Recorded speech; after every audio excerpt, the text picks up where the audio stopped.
The first time it happened was on a Friday night, at a freight yard in Idaho. Everything was normal, the truck was unloaded, waiting for the morning load. I walked away to get a smoke, and when I came back, I saw a strange glow coming from the back of the truck. I stood there for a few seconds trying to understand it. It was an intense light, half golden, half greenish, pulsating as if it had a life of its own. The truck was empty. I had checked it a few minutes earlier. But the light seemed to be coming from inside. It didn't make sense. I thought it was a reflection from a light in the yard, but there was nothing there that matched it. I approached cautiously, putting my ear to the side. No sound. Just that glow leaking through the cracks in the back door. I thought about filming it, but my phone froze. The camera went completely black. The screen flickered, as if it couldn't handle capturing what was inside. Unsure, I left it alone. The next morning, everything was normal. No lights. No marks. The truck bed was still empty. I was puzzled, but I kept going. The following week, the same thing. Friday night. Another yard, this time in Kansas. Again, the light. The same way. Intense, bright, silent. And again, only in the back of the truck. I decided to open the door. But when I pulled it, I got a shock. Literally. Like a static discharge, but strong enough to make me let go of the handle. I waited a few minutes, tried again. This time it opened. And what I saw is inexplicable. The truck was parked on thick, dry asphalt.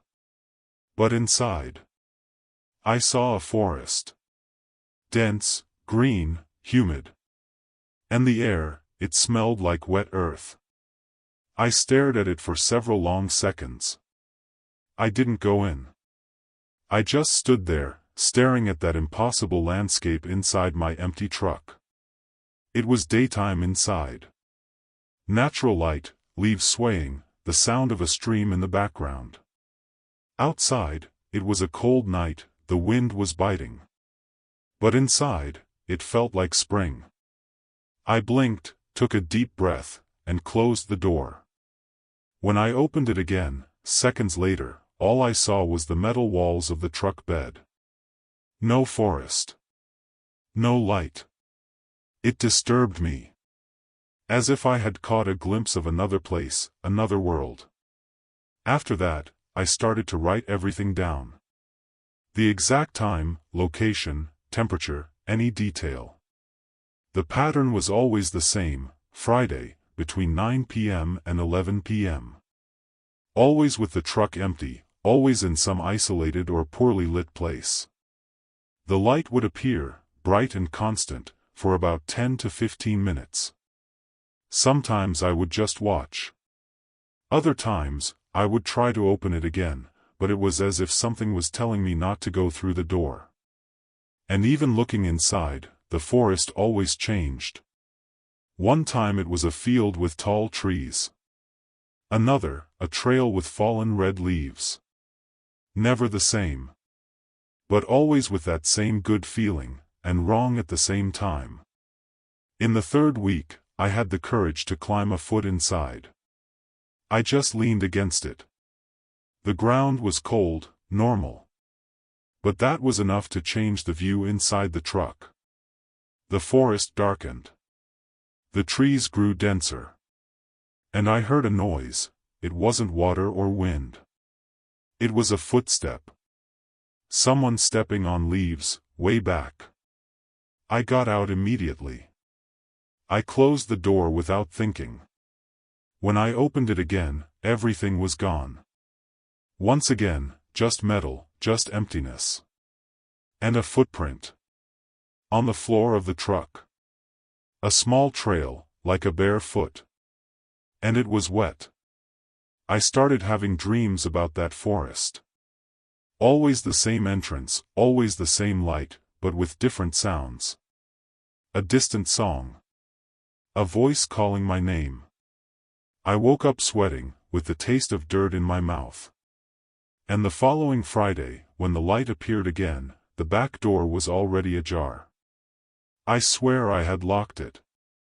I went to check, scared but curious. The forest was there. More alive than ever. And this time, I could see a figure standing among the trees. Not clearly. It was just a shadow. But it was there. Motionless. Staring at me. I didn't go in. But something in me almost did. I felt my body leaning in on its own, as if it were being pulled. I managed to grab the door handle and slam it shut. The light went out instantly. As if I had turned everything off. And the air became dense, heavy, as if the truck had sucked something back into itself. Since then, whenever I pass through that stretch of time, every Friday night, the light comes back. Brighter and brighter. And now, even with the truck loaded, it appears. It doesn't matter what I do anymore. Last night was different. The light came earlier, before 9. And this time, it leaked out the sides of the truck like golden smoke. Parked in a yard in Oregon, I approached slowly. The sound of rustling leaves came loudly, as if the forest were just a step away. When I knocked on the door, it swung open by itself. For the first time, I saw the entire interior of the forest, like a deep hallway. Only now it was no longer day. It was night. And between the trees, dozens of small lights lit up, like eyes.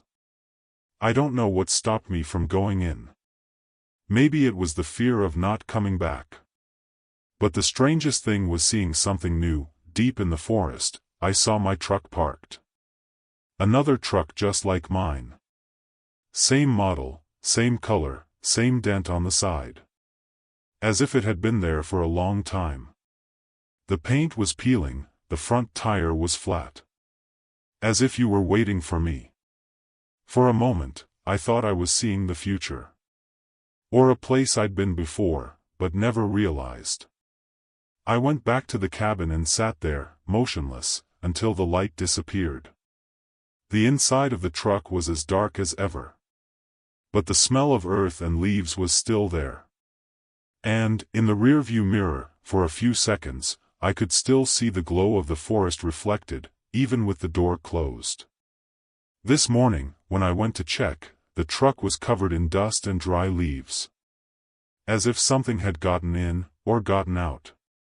And in the corner, taped to the inside of the door, there was a piece of paper: "You can't stay outside forever." I opened the door. I saw a forest. But my truck was in a paved yard. I've never been one to believe in the things people say on the internet. I always thought it was an exaggeration, people wanting to see the light of day or just making up stories to scare people. But what happened to me on that particular shift left a mark on me in a way that to this day I still stare out my window with a sick feeling in my stomach. I work as a night watchman at a forest monitoring station in northern Washington state. I live in one of those tall wooden cabins, surrounded by trees on all sides, with a view that is actually pretty during the day. But at night, it's a different atmosphere. The silence is thick, the wind seems to whisper things, and you start to hear noises that you're not sure are real or if your head is playing tricks on you. It was a Tuesday, and nothing major happened until the middle of the night. I did my rounds as usual, checked the cameras in the area, wrote down the data in the digital report, and drank coffee waiting for sleep to set in. Around 3 in the morning, I went to the corner of the cabin to get a blanket because the temperature had dropped quite a bit. And that's when I noticed a strange mark on the side window of the cabin, right at eye level. It looked like a teeth mark. I swear. At the time, I just stared at it, trying to figure out if it was dirt, a scratch, or an old crack. But no, it was a bite mark, too detailed to be just an accident or just in my head. The outlines of the teeth were there, small, like a child's. And they were inside the glass. As if something had bitten the inside of the cabin. I tried to stay calm, but I admit I froze for a few minutes. I ran my hand over the glass several times, inside and out, and I could only feel the relief of the bite on the inside. It didn't make sense. I'm the only person in that booth, and the place is locked all the time. There's no way anyone could have gotten in without me seeing. The strangest thing is that I'm sure that the mark wasn't there at the beginning of the shift, because I cleaned the inside of the glass before nightfall, as I always do. I stared at it with a horrible feeling in my chest, like when you realize that something has gotten completely out of your control and that there's no logical explanation. I tried to convince myself that it was some kind of flaw in the glass, an old crack that had only appeared now due to humidity or light. I went to sleep afterwards, but I felt really bad. The next day, when I got to my next shift, I went straight to look at the glass. The mark was still there. But it wasn't just that one. There was another one, right next to it, as if another bite had been made, the same size, with the same contours. My blood ran cold. That was the day I started taking notes. I even took a picture, but the lighting in the cabin at night is bad, and on my phone it just looks like a stain. I counted 2 marks that night. There were 3 in total. I thought it was strange, but I still tried to find some explanation. Today, exactly 1 week later, I counted 12 new marks. And they're getting bigger. I swear I thought about quitting work, but it's complicated. This job pays well and there aren't many people willing to spend the night in the middle of nowhere guarding the forest. Not to mention that my superiors wouldn't believe me if I showed up saying that there were bites appearing on the glass. But things got worse in a very strange way. I started to notice that the marks always appeared on the same side of the glass, the one facing the densest side of the forest. And what's more, always between 3 and 4 in the morning. I know because, after the 3rd night in a row with a new mark, I set up my cell phone to record a video with the flashlight on, pointing it directly at the glass. But when I went to watch it, the video froze right between 3:11 and 3:43. Black screen. Audio crackling. As if something had really interfered. And then, when I went to check the glass, there were 2 more marks. This affected me in a way I can't explain. It was as if I was being watched from inside. Every time the clock got close to 3 in the morning, would break out in a cold sweat and stare at the glass, hoping to see something, anything. But I never saw anything. I didn't hear any noise, there was no knocking, nothing moved outside. It was just silence, a suffocating silence. But when I looked away and half an hour passed, there they were. The damn new marks. One next to the other. Some small, some larger, as if the teeth were growing. I even measured them with a ruler once. There was a mark that was almost the size of an adult's dental arch. Only the teeth were very thin, sharp, almost pointy. They weren't human teeth. I can guarantee that. I started sleeping badly. I spent the whole day with a headache and the feeling that someone was following me, even at home. One day, I arrived at work and noticed that the window was fogged up, as if someone had breathed heavily nearby. This was something new.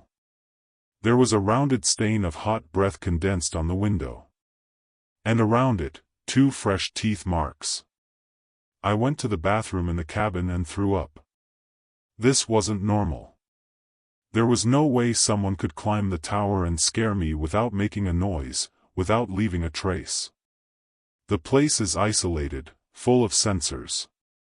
And even if it was some kind of prank, what kind of person would leave bite marks on the glass from the inside, while the door was still locked and I was inside, unable to see anything? At that point, I stopped trying to understand. I started writing everything down in a notebook. I wrote down the date, time, number of marks, approximate size, shape. But all of this just made me more paranoid. There was a night last week when I found myself crying in the fetal position on the floor of the cabin, with all the lights on, praying that it wouldn't happen again. But it did. It always does.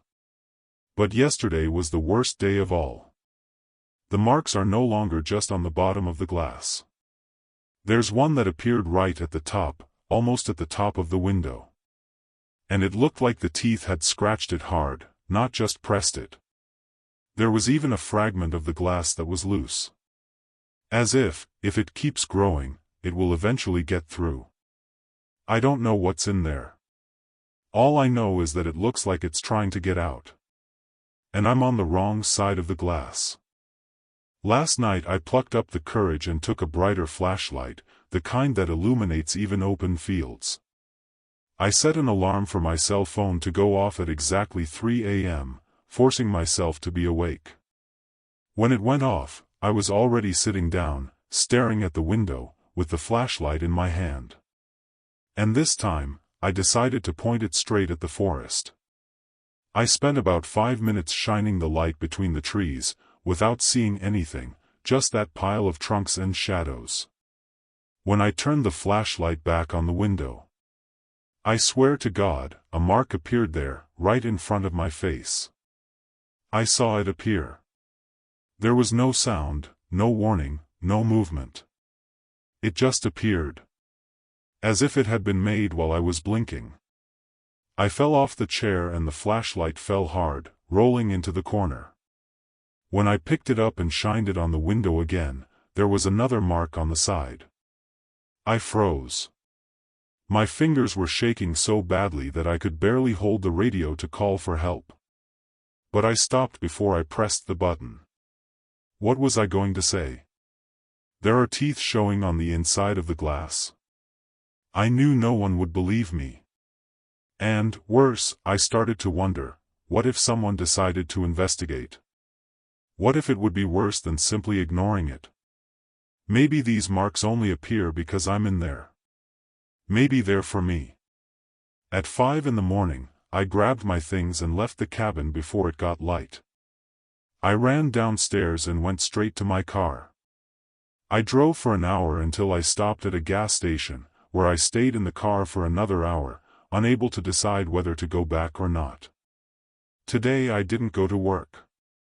I sent a message saying I had a virus. I spent the whole day trying to find an explanation.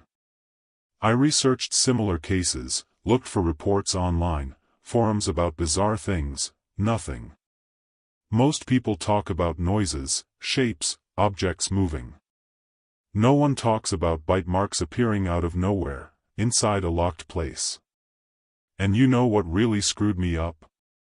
I went to the car earlier, to get my jacket that I left in the back seat, and when I closed the door, I saw in the rearview mirror, a mark on the back window. Identical. Small. Fresh. Right in the center. I don't remember seeing that in the morning. Now I don't know if it came with me. Or if it stayed there. All I know is that it doesn't seem like it's gone away. And that's it. I don't know what to do anymore. I've thought about quitting my job, disappearing, erasing everything. But part of me is obsessed with understanding what it is. I still have the notebook with all the notes. I have bad photos, blurry ones, some even questionable. But I know what I saw. I know what I felt. And I know it wasn't all in my head. Today I counted 12 new marks. And they're getting bigger. I don't know if I'll go back there. But if I do, I think the glass won't hold it next time. I've always found that stretch of I-80 near Rock Springs, Wyoming, strange. It's an open, semi-desert area and usually quiet, but there's one spot, about 20 miles outside of town, that really got me going a few months ago. I was driving alone, coming back from a friend's house in Salt Lake City, heading east toward my parents' house in Nebraska. It was late afternoon, the sun was almost setting, and the sky was clear. Everything seemed normal until I started noticing some crazy traffic up ahead. A completely stopped traffic jam, taking up both lanes. I thought it was strange, because that highway usually flows well and I hadn't heard of any accidents or construction. I slowed down and soon had to stop completely. The strange thing was that, even when stopped, no car was turning on its hazard lights, no one was honking, no one was trying to get out of the line or backing up, as usually happens in traffic jams. Everything was still. Very still. The kind of silence that doesn't go with traffic. I stood there for a few minutes, trying to understand what was going on. I took out my cell phone to see if I could find any news about a traffic jam or an accident, but it wasn't charging anything. No signal. I took a closer look around and noticed something that made my spine shiver. All the cars were occupied. All of them. There were no empty cars. And the passengers were looking straight ahead. Standing still. Completely still. I got out of the car, a little hesitant, but curious. I thought maybe there had been some kind of warning that I hadn't heard about, I don't know. I walked slowly to the car in front, a white sedan. Inside, a woman in the driver's seat, a man next to her, and a child in the back seat. All of them had their eyes open, staring. None of them blinked. None of them breathed. They seemed frozen. And it wasn't sleep or fainting, their eyes were wide open, very dry. It was as if they were stuck in a moment that wasn't moving forward. My heart started racing, and I stepped away from the car and walked over to another one. An SUV. Same thing. 4 adults. Staring, pale skin, not breathing, not moving. The same pattern in all the cars. It was as if time had stopped just for them. I tried to scream, bang on the windows, kick the tires. Nothing. No one reacted. No head turned, no muscle moved. I even thought that maybe it was some kind of chemical attack, a paralyzing gas, I don't know. But I was there in the middle of them, breathing normally. And no one else seemed to be coming after me. I looked in the rearview mirror and realized that the road behind me was completely empty, as if no one else was coming that way. I tried to get back to my car, but when I looked ahead again, I had the feeling that the cars had gotten closer. I can't explain it. I didn't hear an engine, I didn't see any movement, but it seemed like they were getting closer. The front of the white car was now almost touching my bumper. At that point I started to really panic. I jumped back into the driver's seat, locked the doors, and tried to reverse, but the car wouldn't respond. The key would turn, the dashboard would light up, but the engine wouldn't start. It was as if something was blocking the system. The only thing I could hear was the muffled sound of the wind outside and, every now and then, a distant crack, like metal on metal, echoing between the cars. I looked around and saw that the sun had already set, and I don't remember exactly when it got dark. It felt like time was out of order in there. As if the minutes lasted hours and at the same time passed too quickly. I tried calling for help on my cell phone again, but there was still no signal. No GPS, nothing. And then I started to notice something else strange, the passengers' expressions were changing. Subtly, but they were changing. That woman in the car in front, for example, when I first passed her, her expression was neutral, empty. But now her mouth was slightly open, as if she was starting to smile. A forced, stiff smile. The kind of smile you see on a mannequin. I got goosebumps all over. I turned to the right, and saw the passenger in the car next to me with his eyes still fixed, but they seemed to be focused on me now. Before, they had been staring into space. Now they seemed to be looking directly at me. It was at that moment that I felt pressure in my ear, like when you change altitude too quickly. I had to swallow hard several times to try to relieve it, but it wouldn't go away. The light in the room became strange, as if everything was greenish and distorted. I looked ahead and I swear that for a split second all the cars blinked at the same time. As if it were synchronized. A dry, mechanical, emotionless blink. All of them. As if someone had pressed a button. I threw myself into the back seat, completely panicked, trying to hide from something that I couldn't even understand. I stayed there crouched down, sweating cold, listening to that heavy silence that seemed to crush me. After a few minutes, or maybe hours, I don't know, I looked out the window again. The traffic was gone. Gone. The road ahead was completely empty, clear, as if nothing had ever been there. No cars, no signs, no tire tracks. My car finally started. My cell phone signal came back on. And the clock showed that it had only been 20 minutes since I'd stopped. But I know it hadn't been just 20 minutes. I remember what it felt like. I remember the feeling of being surrounded by bodies that weren't alive, but didn't seem dead either. Just, trapped. Trapped in some state that didn't belong in our world. Since that day, I've never driven down that stretch of I-80 again. Not even during the day. After that, I started researching like crazy. I searched forums, local news, even obscure groups on the internet. No one was talking about anything like that. But there was a post on an abandoned ufology forum that made my stomach turn. A guy described something similar on the same stretch of highway, saying he saw moving cars with frozen people in them, and that when he returned with the police, everything had disappeared. The post was from 2009. No one responded. It was as if no one wanted to talk about it. As if anyone who goes through that simply shuts up. Or disappears. I don't know what happened to me there. I don't know what that stretch of highway is. But I'm sure it wasn't just an illusion. Because I touched the windows of those cars. I saw their eyes. For weeks I had nightmares about the expressions on those people's faces. The woman's smile, the child's blank stare in the back seat, the guy's eyes staring at me like he knew who I was. Like he'd been waiting for me. I started having anxiety attacks whenever I got onto any long road.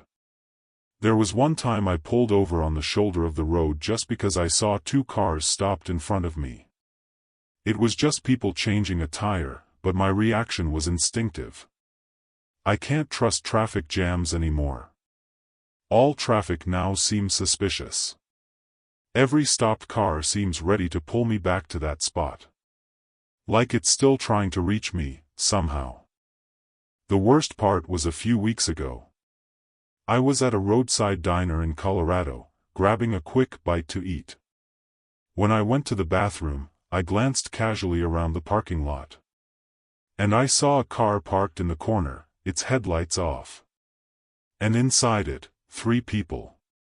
All of them sitting up, eyes open, still. Only it wasn't the same kind of paralysis I'd seen on I-80. It was different. More aware. I stood there staring out the bathroom window for a good 5 minutes, until I blinked and they were simply gone. I didn't hear the engine, the door, nothing. Like they'd never been there. I walked out of there shaking. I didn't talk to anyone.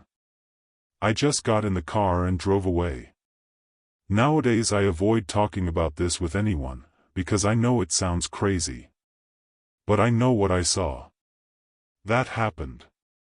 That traffic wasn't normal. Those cars, those people, they weren't there anymore. But they were still there. As if they existed between seconds, trapped in an endless moment. And what bothers me the most is that maybe, somewhere on that road, they're still there. All the cars with their eyes open, staring. None of them blinked. None of them breathed.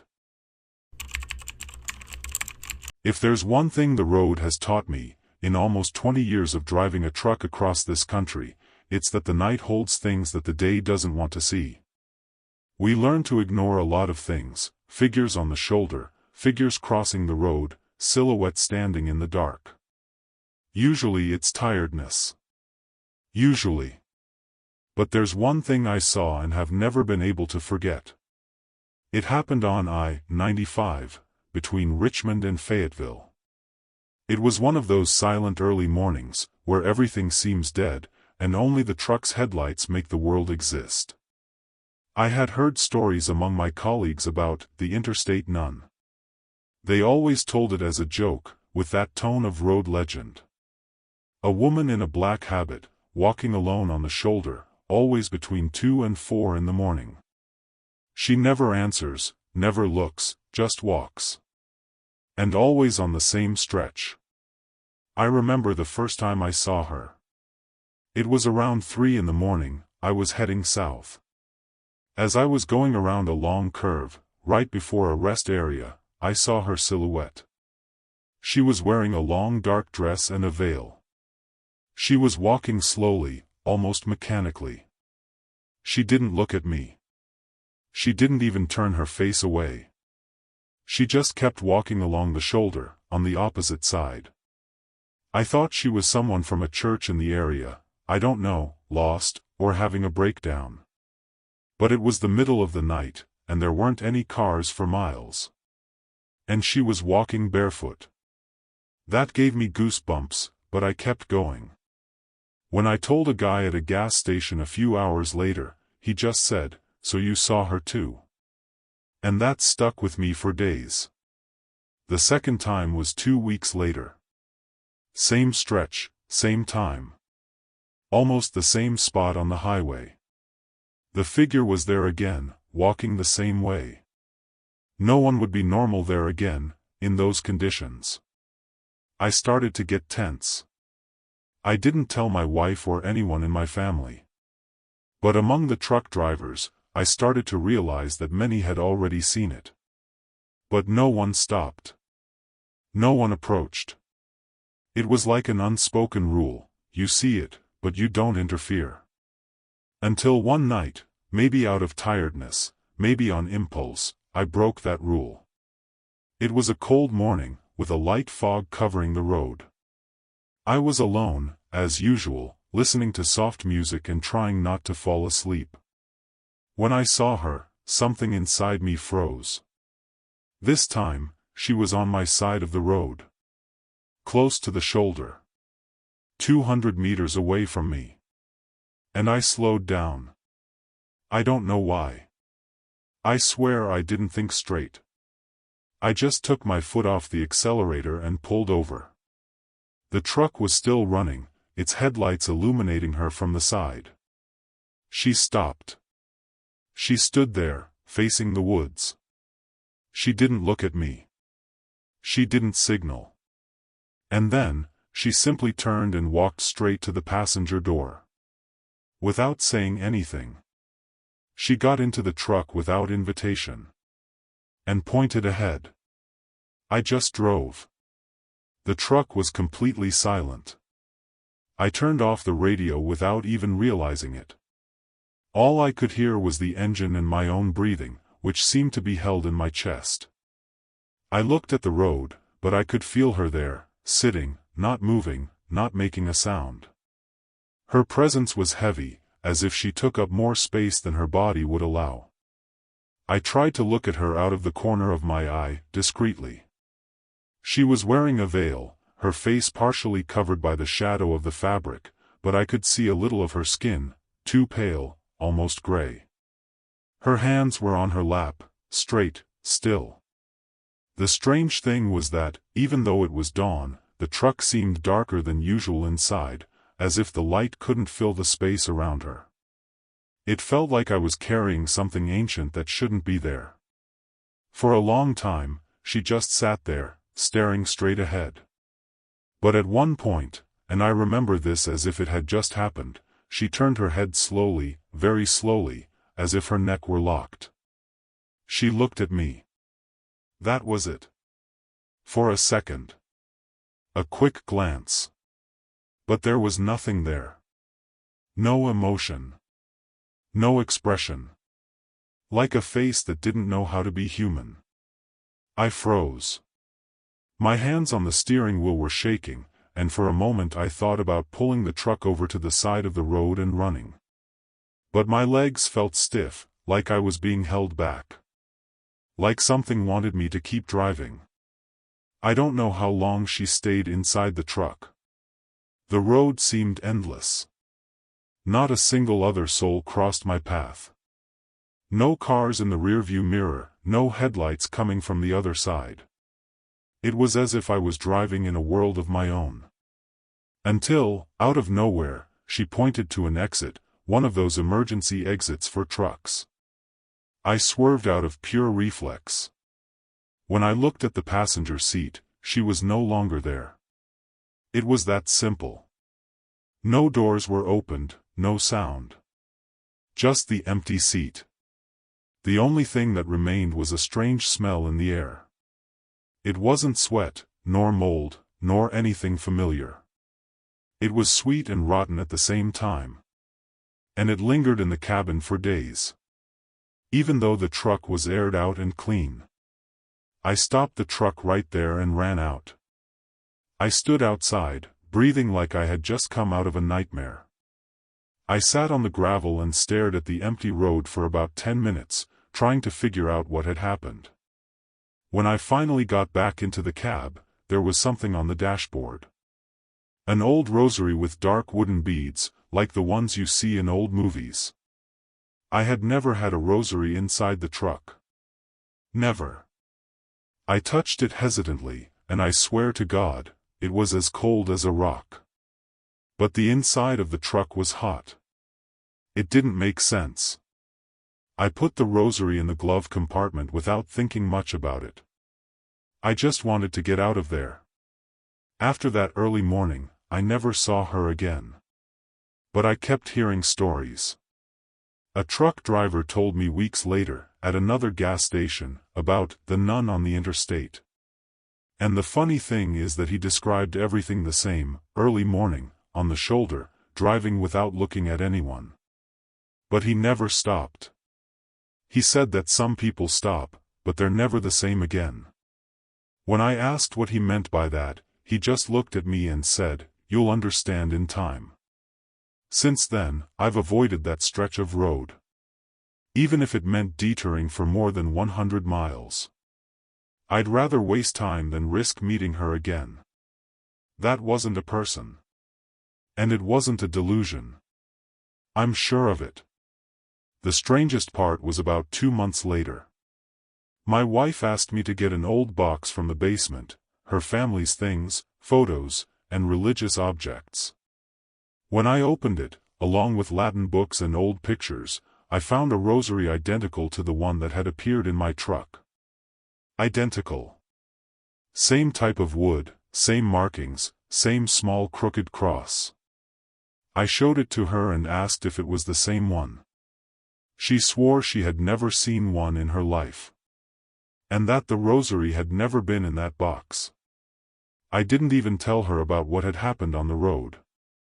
I just stared at the object as if it were some kind of warning. Or reminder. Every now and then, on my longer trips, I feel the cabin suddenly get cold, even with the heater on. And every time it happens, I instinctively look in the rearview mirror. I never watch anything, but I get the feeling that if I stop, she might appear again. Like you're waiting for the right moment. That nun, or whatever she was, seemed to have a purpose. Like she wanted me to go somewhere. That time, she pointed to the exit, and I went. But what if the next time she pointed into the darkness? I don't know if I could say no. To this day, I don't understand why I stopped that night. My whole body was telling me to keep going, but my feet, my hands, they acted on their own. As if it were inevitable. The truth is that I was never the same after that night. It changed me. And now, every time I get on a deserted highway at dawn, I wait to see that black figure walking on the shoulder. Silent. Motionless. And if one day you cross paths with it, I'll tell you just one thing: don't stop. no matter how harmless it seems. Because if it does, you won't be the only one behind the wheel anymore. I've always used my GPS as my personal compass, especially on nighttime trips. No matter how well you know the roads, driving in the middle of the night can be tiring and confusing for even the simplest of routes. That week, I was covering an emergency freight run from Texas to deliver supplies to Iowa. Nothing out of the ordinary. But it was on the second night of the trip that things started to get out of hand. It was around 12:10 a.m. when I noticed a new route appearing on the map. No name, no number. Just a thin blue line, cutting off the main road, like a shortcut. It was late, I was tired, and the GPS gave me this route as the quickest. It was set to automatic. I followed it without much thought. The entrance was discreet, half hidden between two curves. The sign was half faded, the lamppost had fallen, as if no one had used it for years. But the GPS clearly indicated, turn right. I entered the route at 012, according to the display. And that's when everything started to get strange. First, the place seemed still.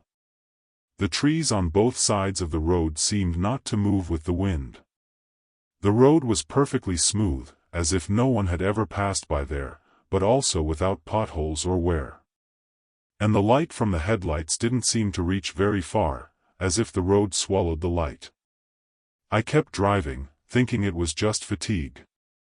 But the feeling that something was wrong grew quickly. After about 3 hours of driving non-stop, I started to notice that the fuel gauge had barely gone down. This never happens. I looked at the clock on the dashboard, and it was still showing 012. I thought it might be a system bug, but I checked my phone, no signal, and the time was frozen too. I tried to restart the device, but nothing.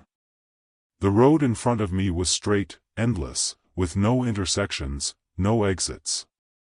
No cars coming. No cars behind. No new signs. Just the same pattern of perfect road, still trees and darkness. And a constant feeling that something, somewhere nearby, was watching me. Things got worse and worse. I was sure I had seen the same details over and over again, a crooked tree on the left, a fallen fence on the right. Then the same crooked tree again. It was like I was stuck in a loop. But the road was straight, and the GPS showed progress. But every time the route seemed to be getting closer to the end, it would readjust itself. It was like chasing an end that was getting further away with every kilometer. I started screaming inside the truck, pounding the steering wheel, almost crying. That road wouldn't let me get out. It was like it was swallowing me. I got in at 012. And in there, time didn't move. But I could feel the days passing by inside my body. Things got completely insane on what I believe was the third day. My body ached as if I had been awake for days. My beard had grown, the coffee I had in the thermal cup was already cold, and yet, the dashboard display still showed 012. I pulled the truck over to the shoulder of the road, if you could even call it a shoulder of the road, and tried to sleep, but it was impossible. The environment seemed to be unbearable. The air was heavy, dense, and the silence was so strong that it was almost ringing in my ears. I swear, not even the sound of the engine turning off gave me relief. It was as if I were inside a bubble of suspended time, where nothing moved except me. I started seeing things. I don't know if I was delirious or if they were really there. Silhouettes on the side of the road, all standing still, with their backs turned. They didn't move, they didn't walk. They just appeared and disappeared, always further ahead, as if they were waiting for me, calling me to continue. I saw poles with wires that led nowhere. I saw an abandoned house in the middle of the woods that seemed to be everywhere, even though I hadn't made any turns. Sometimes I saw a pair of headlights coming from ahead, and when I blinked, nothing. just the empty road again.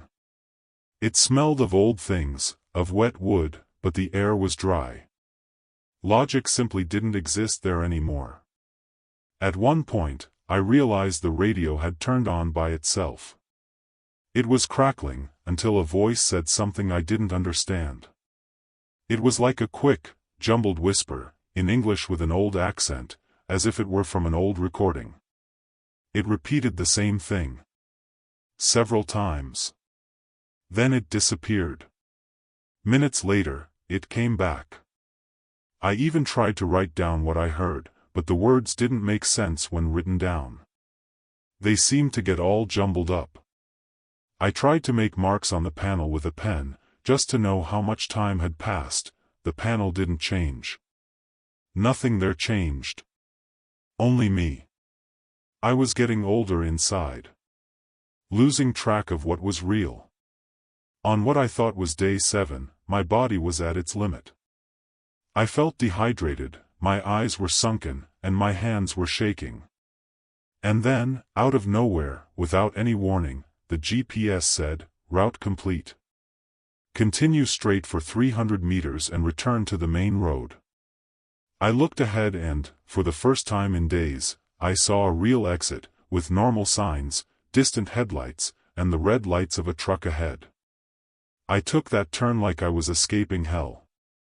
When I got back to the main road, the radio tuned back in, the cell phone signal came back, and the clock on the dashboard still showed 0:12. Same date. Same time. As if nothing had happened. I arrived at a gas station on the side of the road and went straight to the bathroom. When I looked in the mirror, I was startled. I looked exhausted, with dark circles under my eyes, unshaven, and dull skin, like someone who hadn't slept in days. I asked the attendant what day it was, just to confirm. He said, "Today is Tuesday, the 9th. But the last day I remembered before I started on that route was Tuesday, the 2nd. 7 days. 7 days of being missing, and no one had called me, no radio alerts, no calls. My phone had missed calls, but they were all marked as yesterday. As if the world had gone on as normal, and I had been torn from it for a week without time noticing. I told part of what happened to a fellow traveler. An older guy who has seen a lot. When I mentioned the unnamed route that appeared on the GPS after midnight, he turned pale. He just said, "You were lucky to come back." I asked if he had ever seen it. He said yes, once, many years ago. But he hadn't gone in. He said he had heard of people who had gone in and never come back. People who reappeared months later, without knowing who they were. Most of them, according to him, are never the same afterward. And he said something I will never forget: there are paths that were not made for us to travel. And there are shortcuts that cut more than time. Since then, I never use GPS after midnight. I turn it off automatically. If I don't know the route, I sleep on the side of the road and only continue in the morning. That wasn't a system error. It wasn't a prank. That route appeared for a reason, and I followed it. I don't know where I went. I don't know if it was a physical place or something else. I just know that I was there. And that it left marks on me that no one else can see. Sometimes I wake up sweating, with that route flashing in my dreams, the blue line, the whispering voice, the stopped clock. Everything is the same. As if it were still calling me back.